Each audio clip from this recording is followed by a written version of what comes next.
نحمده ونصلي على رسوله الكريم اما بعد فاعوذ باللہ من الشیطان الرجیم بسم اللہ الرحمن الرحیم۔ نماز عیدین کا بیان۔ عید کے دن کیا کیا کام سنت ہیں یا مستحب ہیں؟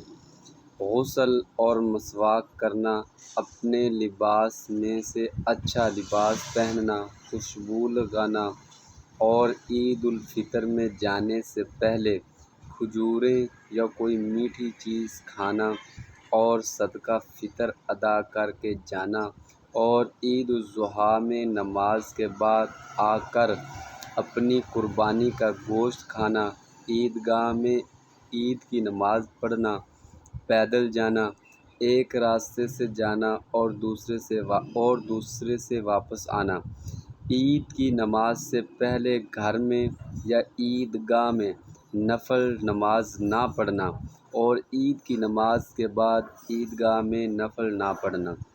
اس دن جو وقت بتایا گیا جس نماز کا وہی عید پڑھنی۔ اگر عید الفطر ہے تو عید الفطر کی نماز کو ادا کریں، اور اگر عید الاضحیٰ ہے تو عید الاضحیٰ کی نماز کو پڑھیں۔ عید الفطر کو جاتے ہوئے راستہ میں تکبیر کہنا کیسا ہے؟ عید الفطر میں آ کر آہستہ آہستہ تکبیر کہتا ہوا جائے تو مضائقہ نہیں، اور عید الاضحیٰ میں زور سے تکبیر کہتے ہوئے جانا مستحب ہے۔ عید کی نماز واجب ہے یا سنت ہے؟ دونوں عیدوں کی نمازیں واجب ہیں، اور جن لوگوں پر جمعہ کی نماز فرض ہے انہی پر عید کی نماز واجب ہے، اور جو شرطیں جمعہ کی نماز کی ہیں وہی عید کی نماز کی ہیں، مگر عیدین کی نماز کا وقت زوال سے پہلے ختم ہو جاتا ہے، اور عید کا خطبہ نہ تو فرض ہے اور نہ نماز سے پہلے ہے، بلکہ نماز کے بعد خطبہ پڑھنا سنت رسول صلی اللہ علیہ وآلہ وسلم ہے۔ عیدین کی نمازوں کی کتنی رکعتیں ہیں اور کس ترتیب سے پڑھی جاتی ہیں؟ دونوں عیدوں کی نماز 2 رکعت ہے۔ ان دونوں نمازوں کے لیے اذان اور تکبیر نہیں۔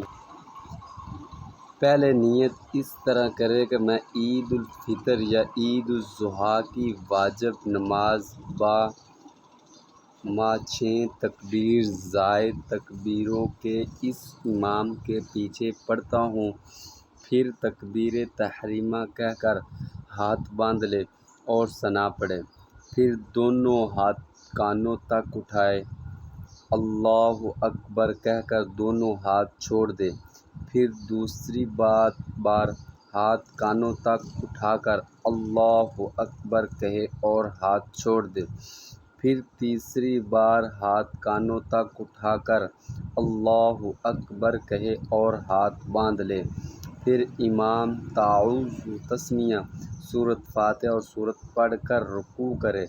دوسری رکعت کے لیے جب کھڑے ہوں تو امام پہلے قرات کرے، قرات سے فارغ ہو کر کانوں تک ہاتھ اٹھا کر تکبیر کہے اور ہاتھ چھوڑ دے، پھر کانوں تک ہاتھ اٹھا کر دوسری تکبیر کہے اور ہاتھ چھوڑ دے، پھر کانوں تک ہاتھ اٹھا کر تیسری تکبیر کہے اور ہاتھ چھوڑ دے، پھر بغیر ہاتھ اٹھائے چوتھی تکبیر کہہ کر رکوع میں جائے اور قاعدے کے موافق نماز پوری کرے۔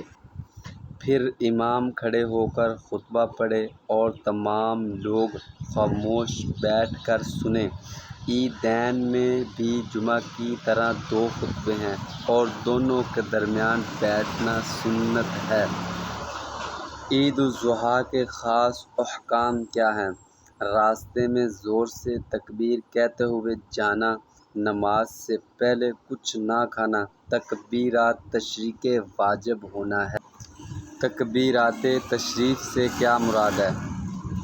ایام تشریق میں فرض نمازوں کے بعد تکبیریں کہی جاتی ہیں، انہیں تکبیرات تشریق کہتے ہیں۔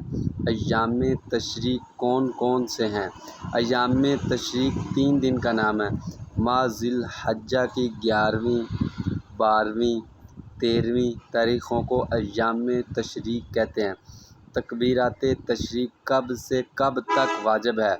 یوم عرفہ، یوم نحر اور 3 دن ایام تشریق کے کل 5 دن کہی جاتی ہے، جو یوم عرفہ ذی الحجہ کی 9ویں تاریخ کو اور یوم نحر 10ویں تاریخ کو کہتے ہیں۔ 9ویں تاریخ کو نماز فجر کے بعد سے تکبیر شروع ہوتی ہے اور پھر ہر فرض نماز کے بعد 13ویں تاریخ کی عصر تک تکبیر کہنا واجب ہے۔ فرض کا سلام پھیرتے ہی آواز سے تکبیر کہنا چاہیے، البتہ عورتیں آواز سے نہ کہیں، اگر امام بھول جائے جب بھی مقتدی ضرور کہے۔ یہ جو ہم نماز فرض پڑھتے ہیں 9ویں، 10ویں، 11ویں، 12ویں، 13ویں، یہ 5 دن ہیں، ان جو ہے 9ویں تاریخ کی فجر سے لے کر 13ویں تاریخ کی عصر تک یہ تکبیریں کہنی ہیں۔ اللہ اکبر، اللہ اکبر، اللہ اکبر، اللہ اکبر، یہ تکبیرات ہیں۔ تکبیرات تشریق کیا ہے اور کتنی مرتبہ پڑھنی واجب ہیں؟ تکبیر تشریق یہ ہیں: اللہ اکبر، اللہ اکبر، لا الہ الا اللہ، واللہ اکبر، اللہ اکبر وللہ الحمد، اور اسے ہر فرض نماز کے بعد 1 مرتبہ پڑھنا واجب ہے۔ اللہ اکبر، اللہ اکبر، اللہ اکبر، لا الہ الا اللہ، واللہ اکبر، اللہ اکبر وللہ۔ اگر آپ کو ہماری ویڈیو اچھی لگے تو اس کو لائک بھی کریں، شیئر بھی کریں، سبسکرائب بھی کریں اور بیل آئیکن کے بٹن کو ضرور دبانا مت بھولیے گا۔ جزاک اللہ احسن الجزاء۔ السلام علیکم ورحمۃ اللہ وبرکاتہ۔